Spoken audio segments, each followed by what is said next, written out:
position. Play into the box as well. And beautiful. landed. Woolite's going to go down.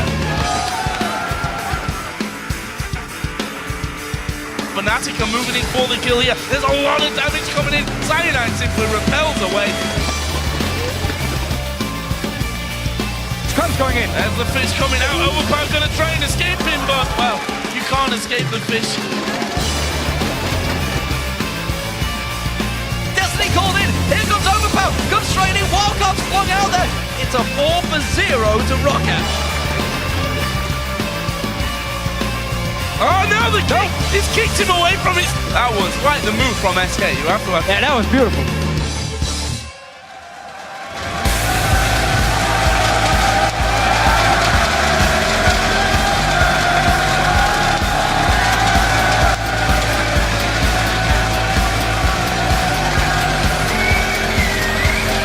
Welcome, ladies and gentlemen, to the European League of Legends Championship Series, broadcasting to you live from Cologne, Germany.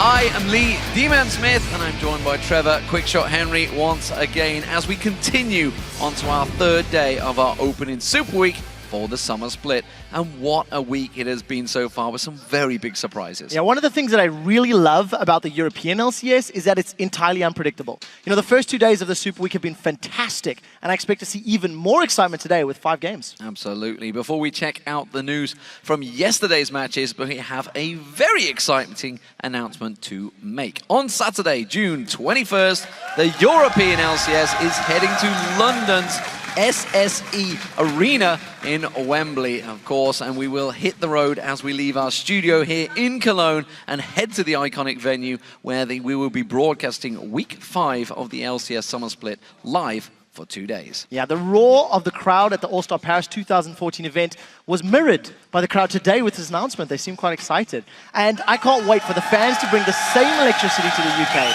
Come along and cheer for your favorite European LCS teams and players as they battle to stay atop the table. Tickets will be available for the London show soon, so keep checking lolesports.com for more details. Going to be getting a lot of requests for those, I'm pretty sure. That's for now, though, let's talk about yesterday's game, starting with the fact that the European LCS continues the trend of teams being able to beat everyone. The Super Hot crew took down Alliance, and Gambit beat SK Gaming, and shockingly, Fnatic are 0-2.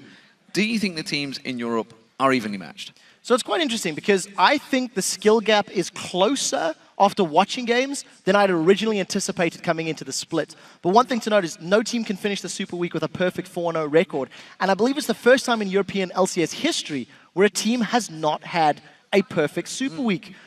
It is very early on in the split. I think teams will be looking to adapt, looking to practice in better ways during the course of the season. And whichever team can actually learn as the weeks go on will be in better shape by the time playoffs roll around. As we get into the last day of games, let's talk a little bit about the most popular and successful picks from the first 2 days. Yeah, it's something I love doing, especially on a new patch and keeping trends in Super Week.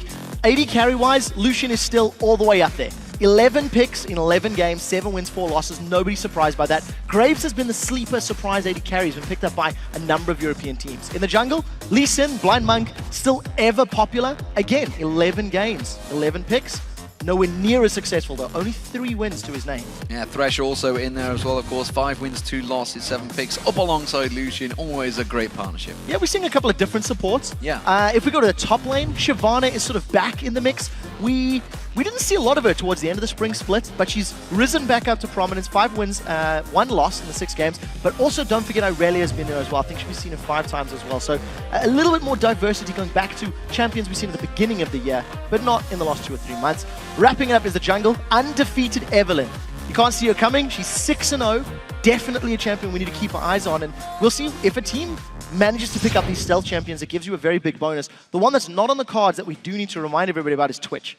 He is just the go-to AD carry. Tabzz said yesterday he is the most powerful AD carry in that role. So we'll see if anyone can get their hands on him as well. I think it was 82% ban rate so far, so definitely up there alongside Kassadin from last year, or last spring, I should say. Yeah. Now, though, let's take a look back at the top 2 LCS big plays that had you guys tweeting up a storm. First up, it was the huge ace from the Copenhagen Wolves that led to their victory over Millennium. This came in from @NoMovingCoffins. He said, "Our Airwax awesome flank as Eve to get them an ace was just perfect. Loving Wolves, new members. This was your second most talked about play.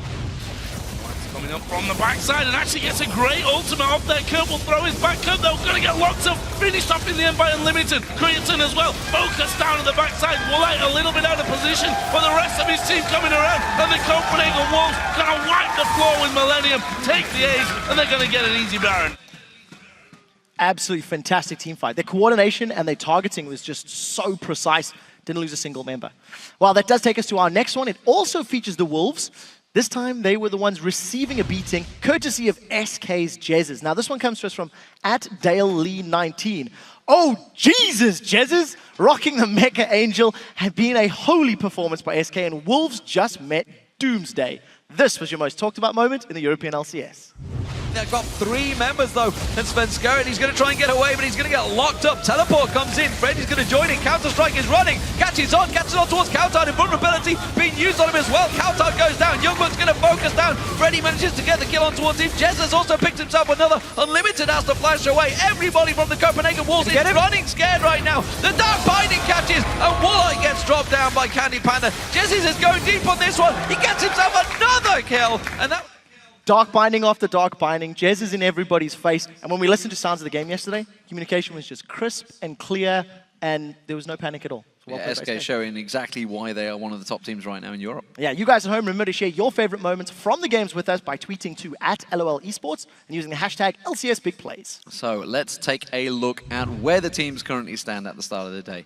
It is a 4-way tie for first place, of course. That is Alliance, Millennium, SK Gaming, and Super Hot Crew all tied at 2 wins, 1 loss. Yeah, in 5th position, Gambit are at 1-1. Nick in the mid lane. Tied for 6th is the Copenhagen Wolves and Roccat at 1-2. And at the bottom of the table at 0-2 is Fnatic, and that is not something I was expecting to say on the 3rd day of the Summer Split. Absolutely not. Here are the matches that will give that table a final shake-up though this week. We'll kick things off with Gambit taking on Alliance, followed by Fnatic versus the Copenhagen Wolves. After that, Millennium and Gambit will face off, followed by Roccat versus Fnatic. And our final game of this opening Super Week will be the Super Hot Crew versus SK Gaming. And if you need more information about the schedule, the teams, the players, head over to lolesports.com where you can find all of that and much more. Yeah, while you're there, you can vote on today's matchups. Just give a thumbs up to the teams you think will win on the schedule, and we'll check in before each game to see how you voted. That's also where you can pick up seats for the matches here in Cologne as well. Just visit the tickets link at the top of the page for all of the information and come watch the teams compete live right along with us. And get your 140 characters ready, ladies and gentlemen, because we want to know what you can tell us over on Twitter. Which European LCS player will be your MVP for Super Week and why? And it's honestly a question we have to ask ourselves each week as well. It is a question we have to ask ourselves. There is added pressure this week because my MVP is going to be the person that gets me the most fantasy points. I have to take down Joe Miller. Anyways, we want your answers, so send them to us at LOL Esports along with that hashtag LCS, and Sharks will read our favorite responses later in the show. So now it is time for our first match of the day, featuring a battle between Gambit Gaming and Alliance. The head-to-head between these teams is 3-1 in favor of Alliance, so Gambit have a lot of ground to make up during the summer split. As a team, Gambit have already demonstrated 2 drastically different levels of performance. Against Roccat on Tuesday, they got absolutely destroyed and never once looked like they could ever challenge the Polish powerhouse. But yesterday, they bounced back and picked apart SK Gaming of all people in an absolutely one-sided game of their own. So it was very apparent that in that very first game of Super Week, Gambit just didn't show up. They didn't show up individually, nor as a team, and all of Gambit had problems against Roccat.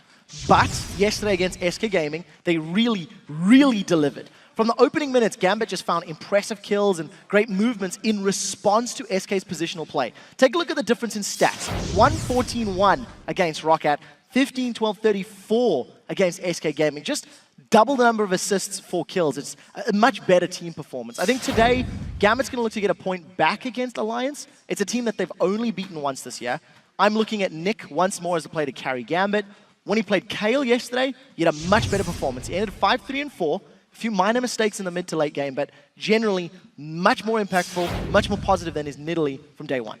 Well, Alliance, on the other hand, play their last game of Super Week after beating the Wolves but losing to the Super Hot Crew. Yesterday's loss to the Super Hot Crew came at the hands of inferior team fights. Multiple times throughout the game, Alliance just got outclassed by the Super Hot Crew, but against Fnatic, they grabbed control of the game by denying creep score against Soaz's Jax and picked them apart as the game progressed. Yeah, so Alliance seemed very aware of why they lost the team fights against the Super Hot Crew, and in the post-game interview with Tabzz at the end of the day, he actually said that as a team, they just stepped away from the loss, stepped away from the games, cleared their heads, and came into the match versus Fnatic with a clear and precise goal. And my word, did they execute that. When Soaz locked in Jax, Alliance had a fantastic early game. They denied CS, they rotated well, they prevented him getting on the board for an extremely long period of time, and then just transitioned to grab absolute control of the game, thanks in massive part to Nyph on Thresh and Tabzz on Kog'Maw. They decimated Fnatic, won every single team fight, and they just found great picks, one after the other after the other. I don't think Nyph missed an important death sentence that entire game. Well, while Alliance is not entirely sure what to expect from the Russians and their new mid laner, Diamond is hoping that he and Nick can replicate the synergy between Shook and Froggen when they face them off against them. I definitely think we have a higher chance of winning against Gambit than if they had Alex. Everyone's thinking Alex is Gambit pretty much, but how much is Alex even Gambit? No one really knows. He might not be that much of an influence in the game itself, it might be the other players, I don't know, because I don't understand Russian and I've never been in the TeamSpeak. Nick is a good player. He's like number 4 or 5 on the ladder right now with more than 1,000 points. So like he's obviously really good. I think we are good, like Diamond is first real good jungler that I have played with, so it's really great to have such a skilled teammate. The best player of Alliance is definitely Froggen, but Shook helped him really a lot and they have a good synergy, so it's going to be interesting for me and Nick to play against them. They also have the surprise factor with having a new player.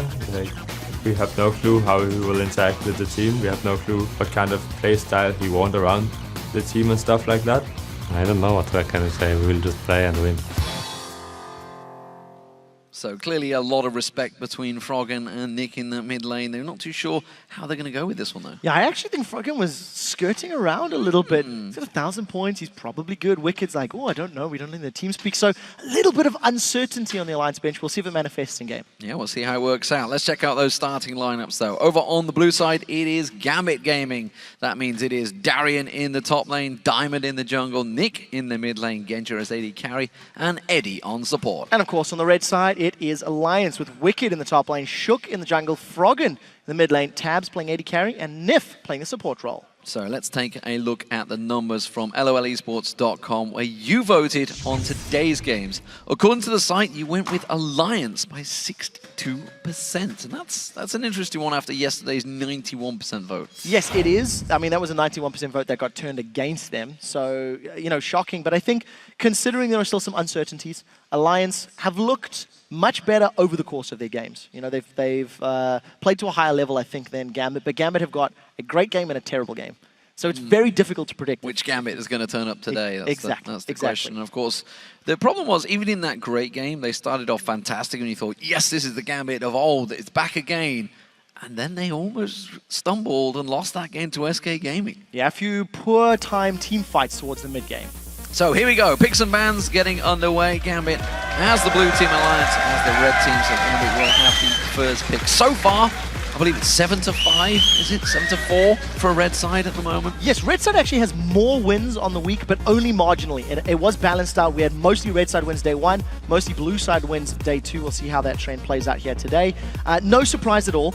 Because of how well Nyph played yesterday on Thresh, yeah, absolutely. Gambit do not want to first pick it, and this is also the second time Gambit have banned Thresh on the blue side. So it's interesting that Eduard is either not practicing it, or as a team, they've decided it's not first pick worthy. Well, I can tell you, Eddie is going for Gragas here, absolutely. I mean, he's played the last 2 games.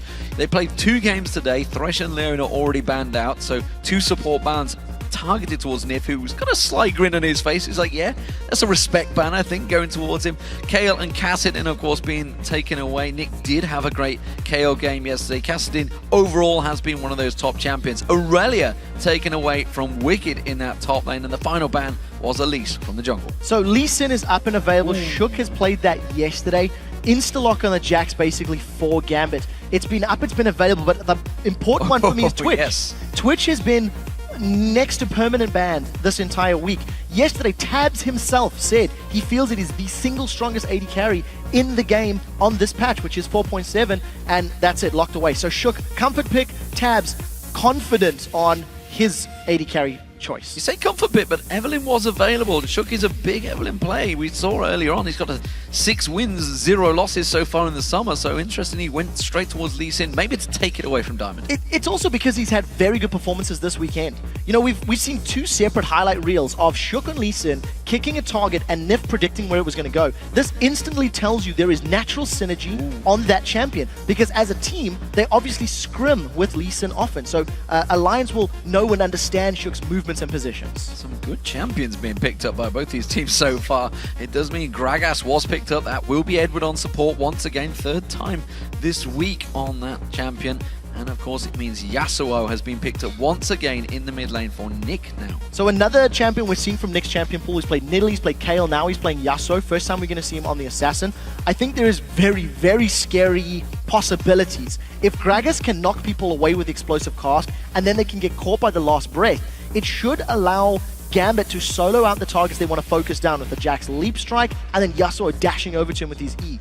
The only scary thing is, if Gambit don't get items and fall behind, it's going to be quite difficult for them to maintain control, because Twitch can snipe somebody down from stealth. Shyvana is going to be split pushing, should have an advantage early against Jax if they go 1v1, but obviously will be outscaled by Jax, who just becomes a monster in the very late game. Well, Morgana's risen to popularity from the end of the spring. Now we're seeing Lucian and Evelynn has been locked in for Diamond. So 100% win rate so far for Evelynn. Does that bode well for Gambit? We'll find out. The one thing I am a little nervous about on the side of Gambit is they don't really have a front line here. They've got very, very strong split pushing power. You can have Jax in one lane, you can have Yasuo in the other, and you can force Alliance to come to you and roam around. But they don't have your traditional tank. They don't have a traditional team fight comp. If Gambit do not target the correct champions when fights break out, the disruption from Lulu, Morgana, Shyvana, and Lee Sin is going to be enough to deal with Gambit. So the pressure is going to be for Gambit finding the right guy, locking him up with CC, and then killing him. If they don't do that, the tankiness from Shyvana, Lee, Lulu, Wild Growth, etc. should be enough of a frontline and disruption to deal with those assassins. But there's a ticking time bomb.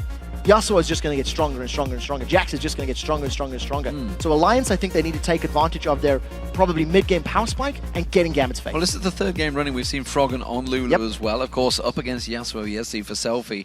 It was a fantastic game. Selfie ran on that one. And we've seen some very good Yasuos, Kautar as well. Yes. See how Nick does it. It's going to be interesting. I actually think Froggen has tunneled on the Lulu very, very heavily. He's had some very good ultimates and some good play. We'll see if he can counter Nick here today. Well, with the players having picked their champions, which lineup do you think has the advantage? Tweet #Gambit or #AllWin to @LOL Esports and let us know. We'll check the results in the game. Now we'll have to take a look. I think from a compositional standpoint, I like the aggressive factor of Gambits, because they do have, you know, a flanking jungler in Evelynn. She doesn't really want to be right up on the front line. Gragas is just going to disrupt everybody. And then you're going to have Jax and Yasuo diving in. So Genja's going to be chilling with no one. His whole team is going to be throwing themselves at their enemies. So if Gambit do not pick accurate, well-timed fights, I do think they can be in trouble. So we'll see how they pick their battles. Here we go, ladies and gentlemen. Game 1 of the day about to get underway. We've had 2 days of exciting, jam-packed action so far in this summer split Super Week. Let's see how this one plays out. Gambit starting out as the blue team up against Alliance as the red team with 2 members, formerly, of course, from Counterlogic Gaming EU. This is an age-old battle between some very historic players. But Gambit, as you mentioned, with the aggressive champions, this is maybe casting back to the old Moscow 5 of old with that aggression. I'm secretly hoping so. The fact that Gambit have got these brawly type of, you know, champions with the Jax, with the Yasuo, who really want to get in your faces, it opens them up to that style of play.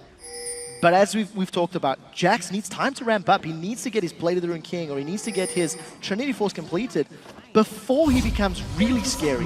Yasuo has to get a static shiv and a damage item we've been seeing Blade of the Ruined Kings being quite popular this week. And until he gets that, we're not totally terrified of those Yasuos. So the early game, the laning and the laning phase in the mid game, I feel Alliance has more tools that they can take advantage to get a lead. And it's interesting to talk about that, how he needs those items, because if you cast your mind back to Katowice when we saw the Chinese Yasuos in that mid lane, they didn't need those items. They just went straight in there from level 1. Darien's about to find Wickd. Wickd's just stepping around there. They just caught a quick glimpse of one another and maybe just going to go with a dance. You guys at home watching right now, you can see 64% of you fancy this one. Oh, it's moving. Gambit fans, get in on that Twitter. Remember, hashtag Gambit win or hashtag Alliance win at LOL Esports. And that vote will continue throughout the game. So, at the moment, we are having a lane switch potentially here, as Tabzz and Nyph, they will get spotted by that ward of Darien. Tabzz and Nyph are pulling the Gambit classic. If you go back to Spring Split, Gambit would always throw their AD carry and support to invade their opponent's blue buff. It cost Eduard or Genja his life several times over the course of the split. So it's interesting to see Alliance adapting. And as you talked about, they have gone for the lane swap. Darien's in a little bit of trouble. This is the mistake that Youngbuck made yesterday. The exact same mistake. Push the wave up. And that's just going to get frozen, surely, by Tabzz and Nyph. Alliance did this yesterday. They punished Fnatic for doing the exact same thing. And now they're going to punish down further. He's got no flash. He's in trouble. He's got nowhere to run. Flash already burned. He's going to get caught out. There's the kick. Teleport coming through. That timing lands just at the right time from Nyph.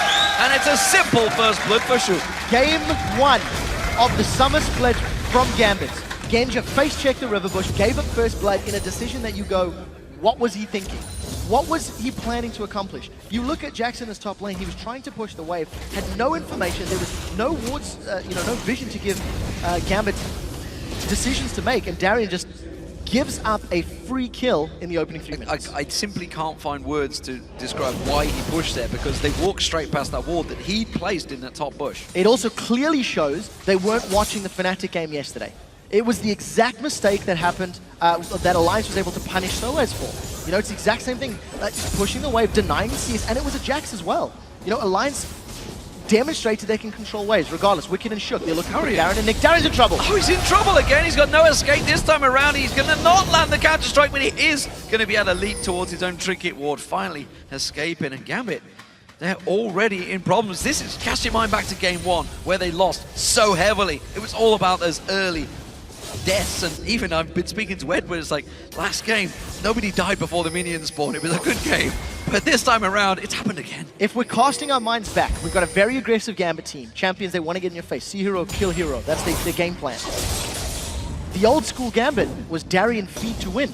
There was a time where Darien would go 0-5 and Gambit would win those games. Maybe they're trying to employ that same strategy. It's too early to tell right now. But as it stands, Alliance with an early advantage. I like the fact that Wickd and Shook were roaming. They also did this yesterday against the Copenhagen Wolves, moved around the map, and they didn't lose much CS. They're considering a dive. He doesn't have a ward, and he doesn't have flash. Darien's going to die again. He's Bye. in trouble. Darien, you've got nothing to get out of this one. You're going to have to run. He's going to be jumping towards Tabzz. You can see Nyph in there. The minion wave coming in. Here comes Shook. Here comes Wickd. They're going to go on towards him. Which way is he going to go? They're going to give him a free pass. So the minion wave blocked the Dark Binding, and because there was no CC to land on Darien, it wasn't worth the risk. There's not a lot of levels or HP. So unfortunately, Alliance kind of whiffed that dive, but they pulled a lot of members of Gambit towards them. Teleport's been used now by Wickd to get to the bottom lane to defend. And as it stands, Alliance with the shenanigans, but they've earned themselves a minor lead in the opening 5 minutes. Only a very minor one. We're back in towards this mid lane where actually Nick is ahead in CS right now on Froggen. Froggen on this Lulu for the 3rd game running. Maybe it's his new favorite champion, who knows, or simply he sees something in it.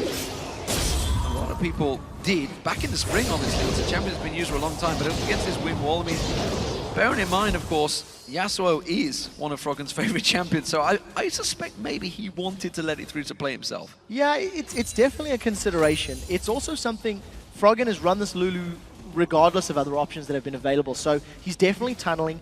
It is a pick that has great versatility. It takes you a little bit longer to hit that damage spike because you need the likes of your Deathcap Athenes and then Lichbane before you can really start bursting people. But you have a good mixture of damage, of CC and utility. And when you consider the rest of the team all has multiple things that they can do as well, it's a very smart pick. It allows Froggen to do multiple things. He can save a teammate, he can set up kills, he can get kills, etc. So, smart play, and it's something Alliance have been demonstrating with full effects advance. Also needs some can't carry game. Well, I suppose technically Less so. good. Yeah, I would say less so. I agree with you you. would have with a Kale, maybe. Correct, and I More completely advanced. agree with you. And it's something that, again, has also showed. But good poke early on. Nick, at the lower levels with Yasuo, does have the option to bully a Lulu. And at the moment, you're just seeing Nick, he's actually defending, or he's denying CS with that wind wall. We've seen it used 3 times while we were spectating that lane. Well, speaking of CS denial, it was, of course, Alliance that did that against Fnatic in last game of the day. They didn't quite manage to get it this time around, though. You can see that Darien has picked up a fair chunk of CS of his own. Had to go back once again, though, so he's back to base in a matter of minutes. Just 7 minutes into this game. Wind wall working very well for him. Eddie is going to clear out that pink ward that was placed by Shook just a few moments ago. We'll see how the lanes settle, because we've still got this 2v1. Neither Gambit nor Alliance have made a big effort at pushing the towers down. We are on 4.7, so there's that 30 damage reduction on all outer towers, including the bottom lane. And it's actually nice to see that it has slowed down the laning phase to a little more of a 2v1 style of gameplay. Tabzz is finally putting a lot of auto attacks down, but I don't think he'll get it this wave. They need 1 or 2 more before he can shut it out. Darien's taking so much damage, so much poke over and over. Good counter-strike, though. Managed to block a lot of the basic attacks coming out of Tabzz, but as you mentioned, the fact that they are about to hit level 6, both in the top lane and the tower almost done. Let's see where Shook and maybe even Diamond starts to pay attention, because we haven't seen a great deal of Diamond just yet. We haven't, and I'm going to sound like a broken record, but when you're jungling against, when you have an enemy Evelynn in the jungle, you go for 2v1. Shook's bitten off way more than he wanted to. I had no idea Diamond was there, but look at the invade. Previous blue buff, Tabzz and Nyph at the time were on it. Now Alliance have got a 4-man stack thanks to their 2v1. They're not committing fully, because look at this. This has turned into a 4v4 very, very quickly. Nyph's on the wrong side of the wall. Yeah, he may have to flash out of this one. He's going to see if he can pull any more aggro. He looks like he may be bait, actually. No, he will flash out. Didn't want any of that one. Simply got sidestepped by a single barrel. Could have taken that damage. So that was a level 4 Morgana. Had no soul shackles, and Shook again, biting off more than he can chew. He keeps trying to, you know, play cheeky around that blue buff and going aggressive on Eduard, and both times backed off on damage. So gotta be a little careful. His positional play hasn't cost him anything yet, but Alliance tried to make a play, tried to go for the blue buff. It didn't work out. Just going to miss the shot on towards Wickd there in that bottom lane. So Wickd going back towards that Sunfire Cape start this time around up against Genja, of course. It is fairly even between the 2 AD carries at the moment. As you can see, there's a 10 CS. They want to dive Wickd. Genja because, of course, Tabzz was around. I think it's actually going to be a blue steal rather than a dive on him. It may transition to a dive afterwards. It depends if Wickd sticks around. Smart play by Gambit. Oh, he's actually going below them. That's even worse, Wickd. Don't do that. Look at the play by Gambit now. They were pushed around by their blue buff. They made a call, a very educated call, that the blue buff was available for stealing, and just waltzed in and grabbed it, completely uncontested. Shook was at the double golems. There was no support from Wickd. And that all stems from the fact that Alliance committed resources to stealing a blue buff, as opposed to just defending their own and securing it. So, small win for Gambit. And still that top turret yet to go down, despite the fact Tabzz had it so low early on. They backed away just before they could finish that objective off, going towards that blue buff. The timing not quite right. They will take it this time around, so this will be the first turret of the game going to Alliance. So, Alliance again, first blood, first tower. They have roamed around the map more than Gambit have, and that's interesting. Tabzz actually using his ult just to clear the wave out quicker and hard push it down. Maybe looking to prevent Darien from freezing that lane up. If he can get his minions to the tower and allow it to reset, it may punish Darien a little more. We'll see how these next few minutes of farming work out, because Darien is even with Wickd. So he's doing what he needs to stay relevant with his opposite number. Yeah, and he's going to get stronger and stronger as this game goes on. So Wicked's going to have his work cut out if they don't start shutting that Jax down. 4 members, stacking up in this mid lane. It is going to be Alliance. They found themselves a little free time. Teleport comes in. This is Darien actually coming in there. He does manage to land. Counter-strike, no. Has to back away from it. Takes a big burst of damage. Diamond trying to come in around the side there, but doesn't fancy starting on 4 members like that. Now, one thing I want to highlight as we're seeing these teams start to group and stack up. Yesterday, I was quite critical of the Copenhagen... No, it wasn't the Wolves. There was a Yasuo game yesterday where there were not many knockups along with the rest of the team. And yes, you can do a lot by yourself, but Nick is going to be relying on Eduard ultimates for his primary source of knockups along with his own Q. So it's just there's less tools available for him to create those perfect, ideal, multi-man last breaths. And if Nick doesn't hit multiple members of Alliance in a team fight, once he dives in there, is in the middle of them, he will be at the risk of just being instantly shut down and instantly killed. And we should just point out, to avoid confusion, it's displacement rather than a knockup itself. Yeah, correct. Displacement, so it can be a sidewards push and it will be enough for a Yasuo to pounce on, which is of course how that barrel would work out. So, Nick is throwing out that whirlwind, not going to allow the Froggen, not going to go too aggressive just yet. Level behind actually at the moment, but that will even itself out with this minion wave. And let's have a look around the map. So, AD carries, fairly even, still just that 10 CS difference between the two. Still no Blade of the Rune King completed by Tabzz, while Genja going towards that Bloodthirster. Standard builds for the two. The interesting thing to note is neither support have access to their ultimates yet. We're 12 minutes in, we haven't had completely standard 2v1 because there's been a lot of rotating, there's been a lot of movement back and forth and around the map, and it's resulted in losing XP. Gambit, they made the first objective sealed by taking Alliance blue buff a few minutes ago, and they've got Dragon uncontested.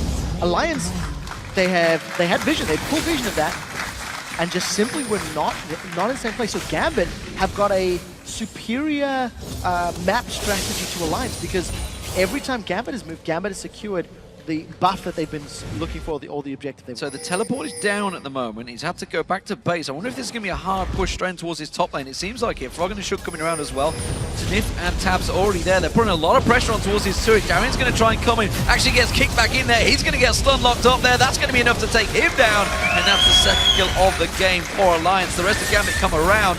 That ultimate's not going to be enough to land in there. So Alliance have lost their tower in the bottom lane. They've got themselves a kill, but they invested so many ultimates in just killing Darien. I don't know if they can continue the siege up. So they traded a kill for a tower. It's actually going to be net gain for Gambit, as it's going to unlock that bottom area of the map. Genja can either continue to focus Wickd or run away. He's been jumped on. Oh, Wickid's going to flash through. He fancies this one. He may well just be able to take it. You can see that Bilgewater Cutlass taken, but it's not enough to slow Genja down. Had to use the flash, heal, and dash to get away from that one. So Wickd bullied him out of the lane for now. Yeah, I don't really know why Genja was picking that fight. There was very little chance he was going to win with only a VF Sword and Vamp Scepter. Summoner spell's blown. No flash, no heal. He did get the same flash out of Wickd. Gambit are going to secure their own blue buff. So as it stands, very, very even Stevens in this early game. CS numbers are not anything really to write home about at this stage in the game.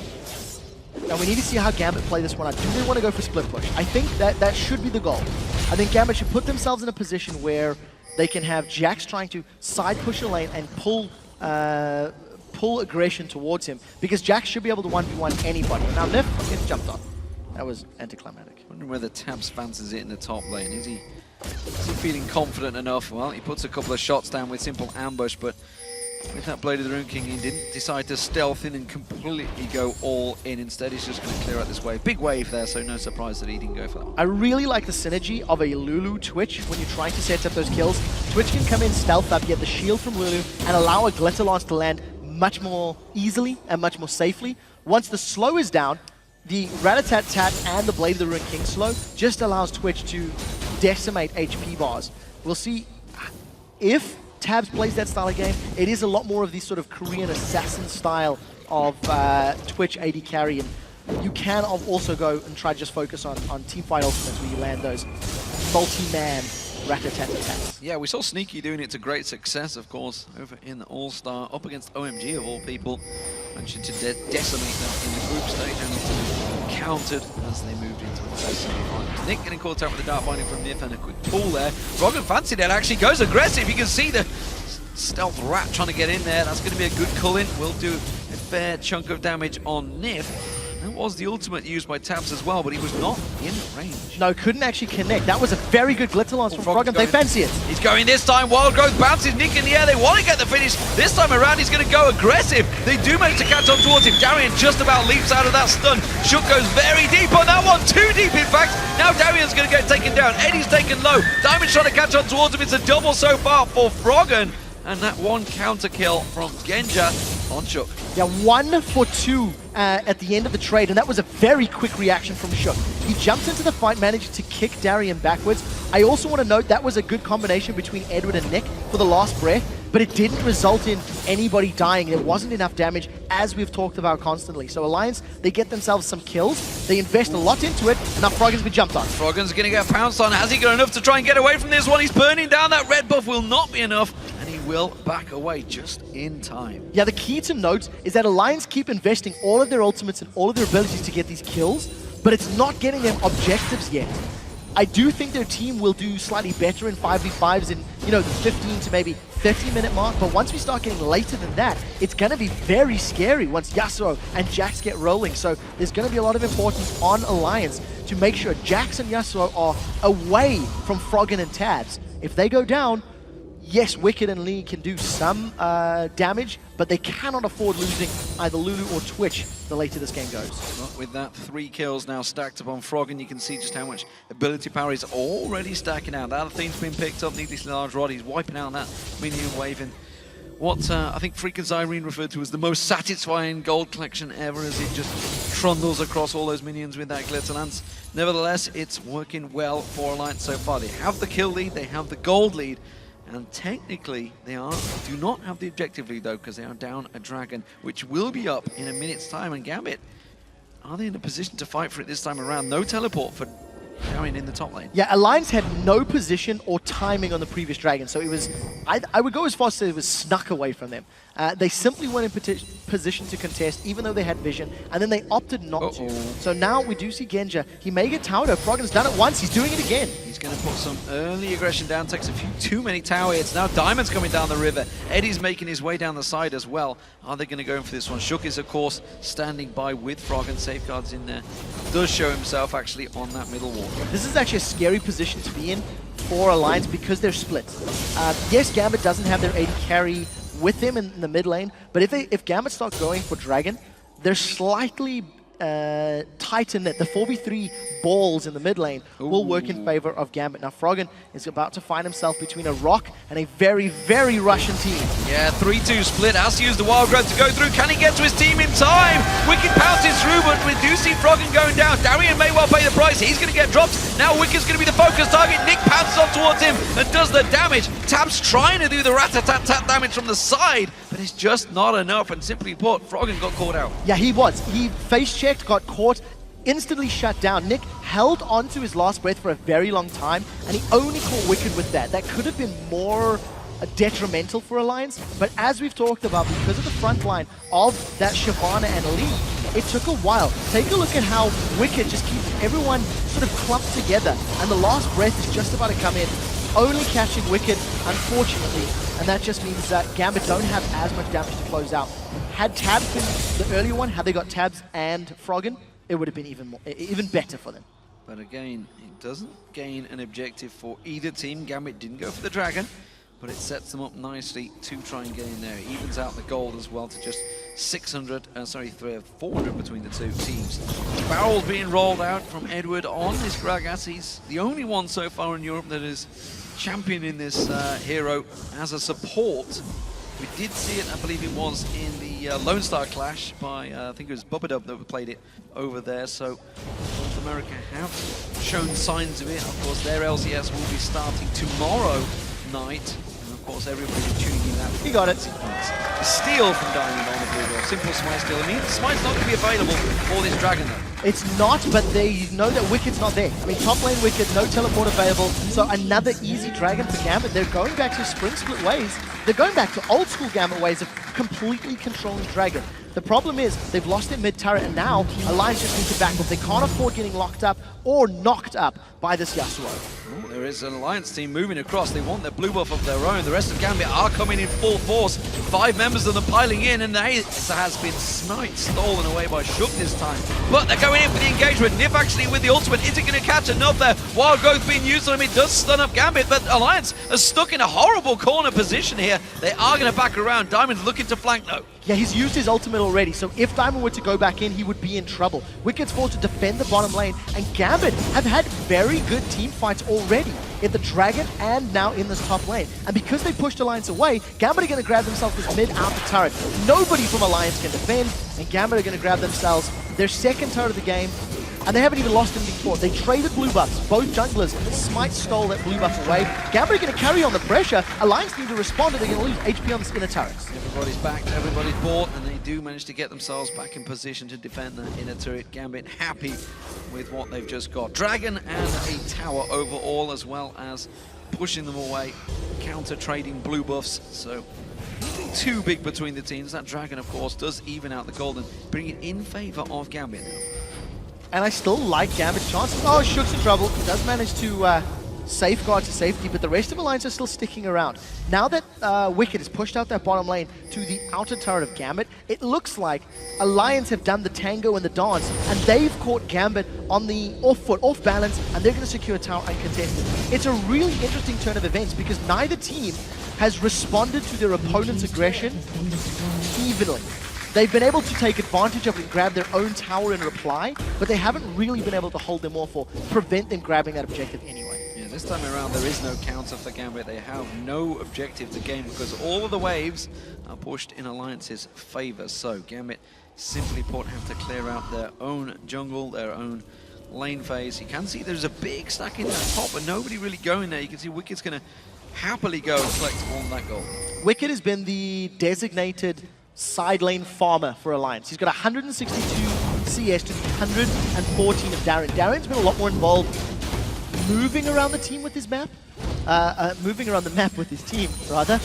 But it is because he's one of the primary front lines. Well, and yet, this is a complete contrast to what they did against Fnatic. Of course, they put Tabzz up against Soaz's Janks yesterday. This time around, they've taken on the advice maybe of their analyst, whoever is feeding them the information, and Wickd is going up against Darien this time around. Although, in terms of items, it is much even. Yeah, he's grabbed himself that Blade of the Rune King as the first pick and now working towards tank.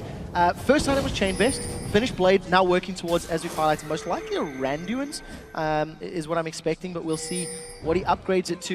I do want to touch that Nick, as well as Froggen, have got their key Diamond item thresholds. Deathcap and Athene's, and now Diamond, he's going to get slowed. Oh, good flash. Good flash away, but he's going to get caught out by Shook. He's going to follow on through, and he's just running headlong into a rat-a-tat-tat rat, and he will take him down, no problem. Yeah, definitely going, oh, drat, I shouldn't have been there. It's not over yet. Nyph and the rest of the team now with the numbers advantage. The Smite is not down. If they are going to do, it looks like a Baron bait. I thought they were going to try Rush Baron. They do have a lot of damage. 2 Blades of the Rune King. There's a lot of auto attacks that can come out from Shyvana and from Twitch. Oh, look at that. I don't think that pink ward can spot. No, it can't. It's just blocked off line of sight, just slightly off. That is so huge. We saw the same thing yesterday, of course. It was the ward tucked in the corner by the Super Hot Crew up against Rockhat. But this time, well, Gambit are not falling for it. Not this time round. We may see a poke from Gragas. If he throws his Q into the bushes in 4.7, oh no. The barrel roll at the end will give Vision Alliance. They want Darien, and he's trying to get away. He pounced. We do see Wickd pouncing afterwards. Wild Growth will bounce Darien up in the air. He's got no escape. He's got Flash available. Can he try and get away from this one? Teleports up as well, but he's not going to be able to use that. That's Darien going down, but look at the mid lane. Look at the mid lane. Gambit saying, fine, you can take our top laner. He's basically a proxy farm death machine, and they will take themselves another inner turret. Again, Gambit will be happy with their trade. They've lost Darien for his 5th death of the game, but they are equating it to map presence and map pressure. No mid lane turrets available for Alliance. Every time Darien gets jumped on or focused, and Alliance commit everything they have for a kill, Gambit just secure a tower. I think it's smart play, but it is also risky, because if Alliance stay grouped up as a tighter unit, they can push those lanes and towers slightly quicker. If a base race had broken out in that scenario, Alliance would have been in a better position because they were at a tower instantly. Gambit had to clear a lot of ground to get to the first tower that they can knock out. I mean, Nobody can resist the swag of Darien, which is why Alliance have been drawn towards it. Gambit using it in their favor right now. Wickd clearing out yet another gigantic wave of minions as CS will be blowing through the roof, and that's going to be a big problem because he's almost 100 CS ahead of Darien now. It's up to 81 plus, and the counting. Gambit have managed to gain objectives, but across the rest of the lanes, it is fairly even. Diamond has himself a pretty good advantage over Shook, though. Yeah, it's a very important thing to highlight is the fact that Wickd does have that very big CS, because champion versus champion, Shyvana is slowly going to become weaker than that Jax. So as long as he's got a very big gold and item lead, he's going to stay more relevant for a longer period of time. And Diamond's just been 1v1 by Wickd. Wow, look at the damage he's putting down on Diamond there. Diamond having to take some serious beating there, shredded half his hit points just simply using the burnout. Didn't go with his ulti or anything else in there. Did use that play to the Rune King. Dragon is up, but again, it's another turret picked up for free by Gambit.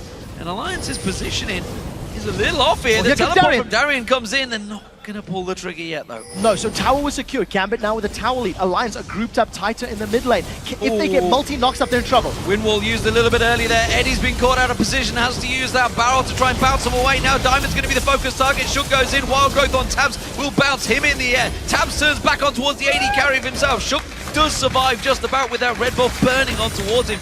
Genja managed to escape, but it was a 2-for-0 for Alliance. That's the problem with Gambit's composition. They need to pick targets effectively. It's not over yet. Wicked's going in. He's got the help of the rat on towards him. Flashes away from that one. Nick's not able to catch him down. Darien's going to try and jump around. Counter-Strike does manage to catch, but Wickd using that Blade of the Rune King. Actually, I tell a lie. It was the reverse. Darien using the Blade of the Rune King on Wickd to escape, but I'm not sure he can get away from this one. Dark binding on the minion. He thought the minion line had been cleared out. Tabzz is going to find him. Counter-Strike is back available. Just know where you leap into. Gambit can get Dragon now. If Darien pulls him away, Gambit are going to get Dragon. So yes, great. Alliance got a bunch of kills, and they're going to, you know, get a lot of confidence from this. But Gambit get the Dragon. It's another time that Alliance are chasing kills. Bloodthirsty. I really think they're playing very bloodthirsty this game. It's good. As long as Alliance can keep winning those team fights, it should, in theory, eventually lead to towers. But for the time being, it's not. And now they're going to gank Nick and Genja. Nick may well get caught out. It does get slowed. Is it going to be enough? You can see the culling on towards him. Genja manages to dash away. I think they've both escaped this one. I'm not sure if Alliance can gain the ground. Shook will. Oh, great! A great wind wall block there. He may well get kicked in towards the team, though. Nick, it soaks him sideways. Actually puts him out of the dark binding. And, well, he goes straight in with his ultimate. May as well try and make something out of nothing. And it does mean he put a lot of damage down on that Alliance team, though. Well, Blade of the Rune King, as well as Static Shiv and a BF Sword, Nick is hitting the scary point. We touched on this about 6 minutes ago, that he had his core items, and Wickd, I don't know if they can chase each other. Oh, it's not over yet. Maybe it is. Right. Item thresholds hit. Nick has a lot of damage, and if he can get multiple members, he can melt Alliance. But we've seen 3 separate fights back to back to back, where he only did it because he was being chased by an overzealous Alliance, not because Nick could set it up in the right terms at the right time.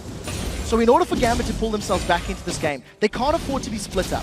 They can't afford to be disjointed. And if they want to pick a fight, they have to get Froggen and Tabzz. They have to. Once they get Froggen and Tabzz, they have more than enough damage to finish off Wickd and Shook. But if they don't get Froggen and Tabzz early on in a fight, it's just going to get turned around. And while it may look great on the board of having 11 kills to 3, you can see looking at the carries, everybody 415, 107 for the AD carry, 008. The fact is, you're letting the Dragons go every single time. Gambit have kept themselves in it, and it's just a 800 gold lead is now stretched to. Darien, once again in the top lane, may get focused by Alliance. Alliance are down 3 Dragons, they are down a tower.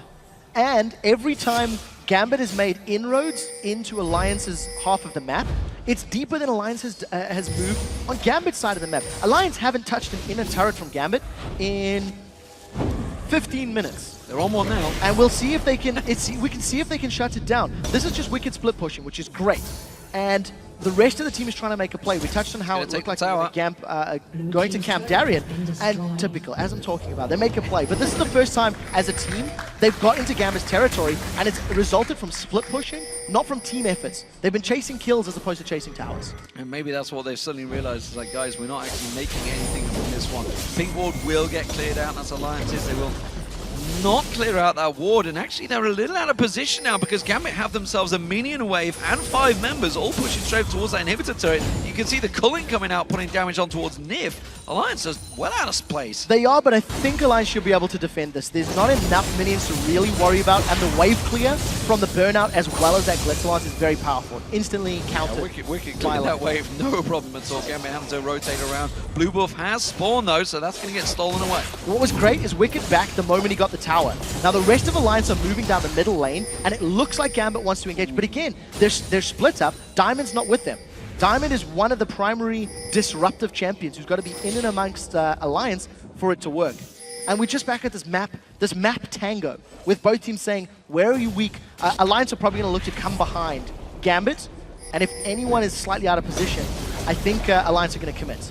Darien's off the side. Alliance are just thinking, you know what, you want to fight, come at us. We're going to keep pushing in that mid lane, clearing out that wave, and they're just having that little tango positioning around the Baron pit area once again. They keep trying to set up for this kill in the bush, and Gambit are not interested in it. The synergy between Alliance's team comp is why they're feeling so confident. They can do a lot as a 5-man. Eduard is in trouble. Eddie's going to be the focus, but it's got that belly slam to just dash away. This time Gambit are actually caught in between a minion wave, which they're going to clear out themselves, push in. They have a big wave in that top turret right and bottom. now. Oh, Wicked's caught. Wickd caught out, but I think he's the one that wants to go in. Pounces in there, Wild Growth, and a gigantic black shield on towards him. But look at this, Darien pounces in towards him. Wicked's going to drop down. Nyph is in all sorts. They're going to manage to get 1 kill apiece, 2 kills now towards Alliance. Shook's going to try and get on towards him. Safeguards on Nyph, keeps him alive. Diamond has to back away. Eddie's going to get caught out. Shook on towards him now. Genja is still safe though off the side. You can see Eddie's going to get pursued. I think he may well go down, but again, Alliance chasing those kills. He gets punted in towards Froggen. That will be the death of Eddie eventually, unless he can sidestep. No, he will go down. Oh, that's going to be Poison's got him. Poison's got him.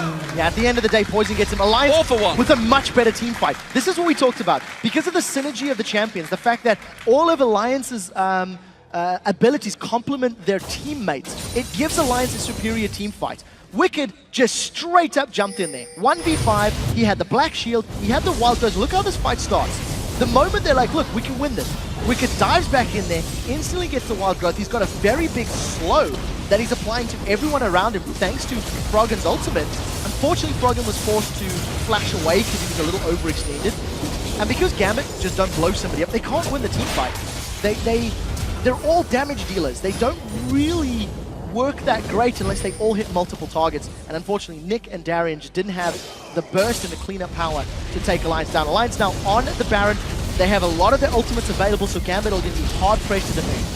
Despite a 4-1, it was definitely a messy fight, that's for sure. Darien looking to maybe try and land one of those big counter strikes. Instead, he goes in towards Froggen and gets bounced away by the Wild Growth. Nick goes in. Is he going to get enough damage down? Shook was the focus target. The Baron's still putting some of that poison stacking damage down on towards them. And now they've actually left it open for Gambit, who will willingly go in towards that Baron pit. They're keeping it low. Now, Baron hasn't had a chance to regen, but Tabzz is on the front line. Eduard is trying to zone. Keep your eyes on the Baron as well as Rat-a-tat-tat. Darien's in trouble now. Rat-a-tat-tat going down. Darien is the one that's actually taking the big chunk of it. They've still kept that Baron in target. Now it's going to turn on towards him. It's not low enough for anyone to engage in it. Both these teams are in a dangerous position. It's very scary indeed. Baron is now regenning. It's back up to full health. This should be the reset factor. This should be the fight being reset. Nick, I don't know why he would go in. He knocked up only Shook and Nyph.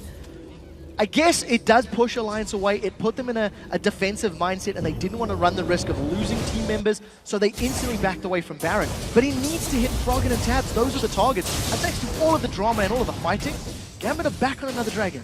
Genja, who is always outside of the fight, will happily take this dragon away. Safe for now, and that's another dragon going Gambit's way. Every single dragon so far, 4 out of 4 going their way, which is what's keeping their gold up there despite being 15-4 down in kills. Gambit need to stop playing the map game, I think. You know, Wicked has been doing a great job at pushing the side lanes. He's actually got an uncontested tower in that bottom lane. If Gambit can force Alliance into skirmishes, force them into smaller groups, they can use their very strong champions. Darien was caught out.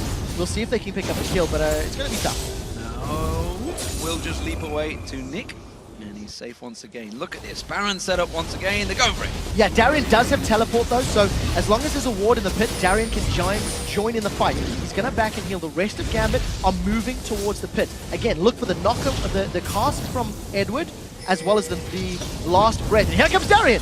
Ooh, that was fast. A very speedy Darien with home guard boots, but he didn't find his target, didn't get close enough. Pink wards will get cleared out, and the Baron is just chilling, wondering when he will eventually go down. Ladies and gentlemen, Summer Split Day 3 Game 1. Baron Dance is real.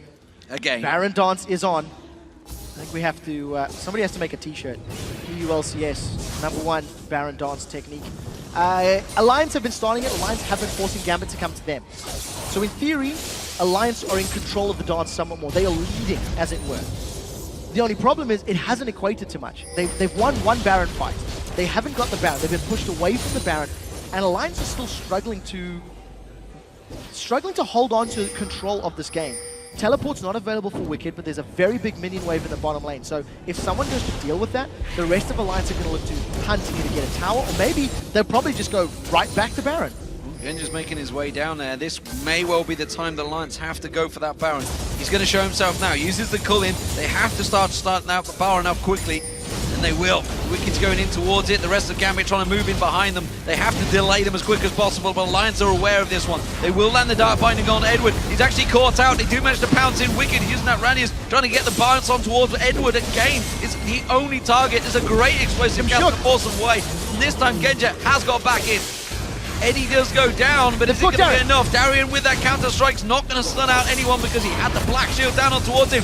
Great ultimate from Nyph, forces him away. Nick goes in, ultimate flying. Nyph does get taken down. Darien's going to have to run away from this one again. Wickd doing the chasing on the towers. It's only a 2-for-1 again. And Alliance didn't really gain too much from that. 2-for-1, they should be able to secure Baron. They know teleport is down. Darien was forced to use it to come into the fight. And in terms of how the fight played out, Alliance not afraid. They initiated on Darien, they initiated into the Gambit cluster. Even though the Wild Growth didn't hit multiple members, the zoning it offered was perfect.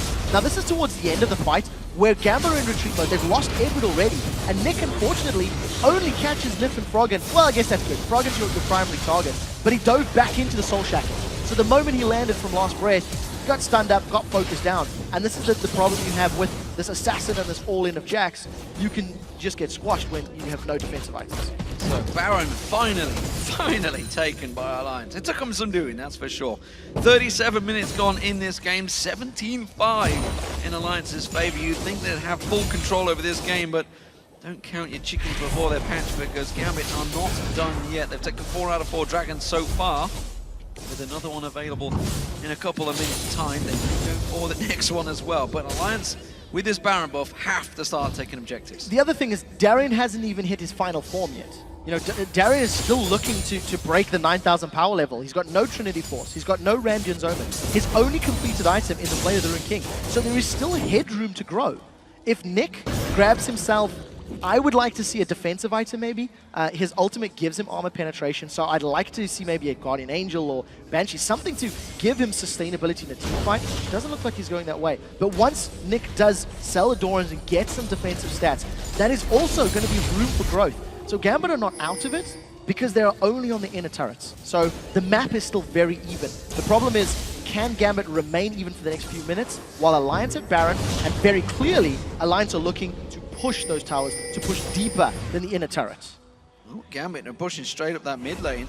Alliance are just going to go for it. They cannot face a base race. This is a Baroned up Alliance they're going up against. Teleport from Wickd is going to try and stop all 5 members of Gambit pushing in there. They're all backing off, actually, and that's going to surely give this inhibitor turret to Gambit. It is. Wickd needs to knock them away. Use the Dragon's Rage. Your team is there. They've lost the tower. Now he's going to go for the fight. Collects up 4 members. It's a good ultimate coming out there. Wild Growth bounces them in there. Froggen gets quickly shut down, but Gambit are falling like flies as Tabzz comes in, rat-a-tat-tatting his way through and picking up a triple kill. It was an easy cleanup for Alliance. That was way too easy. That's going to cost Gambit an inhibitor if Alliance continue down this middle lane.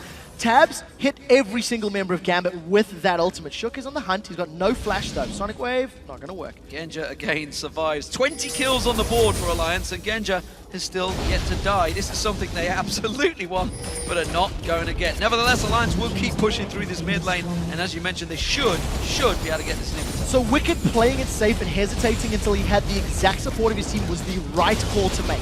Alliance lose their tower, but they gain 2 and an inhibitor and 3 kills. Tabzz melted Gambit with that ultimate of his. And had Gambit not been so tightly clumped and so tightly grouped, that could have gone somewhat different because they blew Froggen, blew him up very early on. Take a look at how quickly Froggen dies once he gets hit by this last breath of Nyph. Just gets melted instantly. And now Tabzz, 1, 2, 3. That's 4 members of Gambit that he's hitting with that rat-a-tat-tat. Pushes Genja away and kills him in the fight. He was actually after Genja as well. Yeah. Genja got away again. 1-0-3 Genja. You can do it, believe, because you are in my fantasy team. 20-6 though, Alliance. They will, or will they, get their first dragon of the game as Gambit come around and try to fight for dragon? It looks like they've got positioning on it. Got to be very, very scared because the rest of Alliance are grouping up. If Wickd comes in from the side, they will not hesitate. Darien eats another binding. Dark binding caught out. Darien's going to go down once again. That counter-strike not quite enough. The wind wall did a lot of work, but I'd like to see Wickd once again pounces in there. Nyph focused in. Nick manages to get on towards him, but he goes down to Froggen. It's a double for him. And now Eddie, he's going to try and slam his way away from this one. That's a triple kill for Froggen as he continues to work his way through. And Genja, yet again, desperately trying to escape. No, he's finally got out. Don't die, Genja, you can do it. It is going to be Froggen with a quadra kill, and anyone is going to be happy. I'm not sure if it counts, though. It was a little bit this late. This might be Penta. If Froggen can get in. It's delayed. It's too delayed. Wicked's going to get it instead. Well, I don't know. Eddie's going to try and escape. It doesn't matter. Look at the base of Gambit. You can see Tabzz making his way through. Froggen's going to get it. Technically a delayed pentakill, but sadly, for you guys at home, it doesn't count for a +10. Nevertheless, Alliance are going to take down the base, and they will drop Gambit in game 1 of day 3. That was a very exciting game. Very dramatic. Shock faces on the side of Gambit, of course. It was, I would say, somewhat controlled. There was some very, very sloppy team fights in there towards that mid-game. That both Alliance and Gambit could have come out differently, Ian. As you mentioned, there was a couple of times where Nick's ultimate, as we saw yesterday from Kautar, it doesn't land on the right person, and it's tricky when you're setting it up yourself. It's quite easy to sidestep because you know that it's going to be coming. The problem is, if they do sidestep it, you land it on maybe the jungler, the support. Do you still pull the trigger? You have to. You've got no choice. The problem here was that Gambit's composition relied heavily on picking a target, getting them down early, and then once that target was gone, then cleaning up. They had great champions for cleanup, but they had nothing that could just stand there and brawl. By the end of the game, at 41 minutes, Darien did finally get his Trinity Force completed, but unfortunately, he only had a Giant's Belt and a Warden's Belt. He wasn't tanky enough to be in the fight, to be on the front line for that entire time. And you notice that as soon as the Lions got to the mid-game, they basically went, we have the power for team fight, so why are we running scared? Wickd just threw himself in over and over and over, and the rest of the team, they all complimented his engages and cleaned up. And you guys at home, of course, will have the fancy going. There's some fantastic stats for Alliance in there. 10-2-12 for Froggen at the end there. Yeah. Fantastic performance. 7-0-13 being picked up for Tabzz. Second game. Twitch, again, going huge. Second game in a row that Tabzz has gone unkilled. He went 7-0-2 yesterday, if memory serves. Did even better here today. And that last rat-a-tat-tat on the inhibitor turret, that is an LCS big play. End of story. He hit so many members.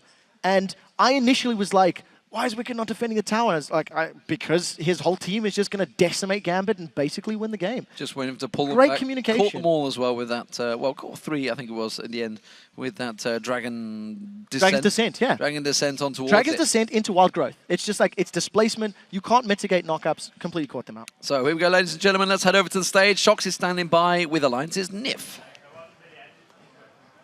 Thank you very much, D-Man. Indeed, with Nyph, congratulations, another victory for Alliance here. Talk me through that game versus Gambit, because you guys started off so strong, just like yesterday. Yeah, so first off, we were aiming for a lane swap, and then we had just our default level 1, and then we saw that the Jax was still top, so we decided to go top lane, and then Luckily he flashed, it didn't even hit his Q, but then he had no flash and then we could just pick off the first blood. And I think that kind of snowballed us as well.